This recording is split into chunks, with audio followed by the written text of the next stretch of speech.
وَيَوْمَ يَحْشُرُهُمْ وَمَا يَعْبُدُونَ مِن دُونِ اللَّهِ فَيَقُولُ أَأَنْتُمْ أَضْلَلْتُمْ عِبَادِي هَؤُلَاءِ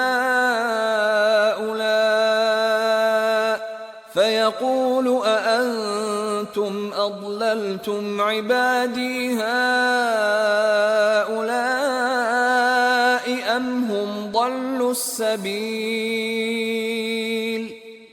قالوا سبحانك ما كان ينبغي لنا أن نتخذ من دونك من أولياء ولكن متعتهم وآباءهم حتى نسوا الذكر وكانوا قوما بورا.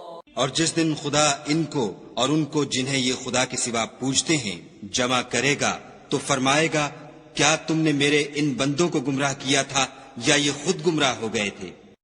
وہ کہیں گے تو پاک ہے، ہمیں یہ بات شایان نہ تھی کہ تیرے سوا اوروں کو دوست بناتے، لیکن تو نے ہی ان کو اور ان کے باپ دادا کو برتنے کو نعمتیں دی، یہاں تک کہ وہ تیری یاد کو بھول گئے اور یہ ہلاک ہونے والے لوگ تھے.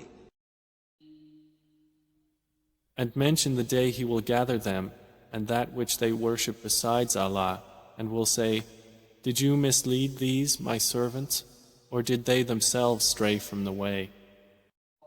They will say, Exalted are you. It was not for us to take besides you any allies, but you provided comforts for them and their fathers until they forgot the message and became a people ruined.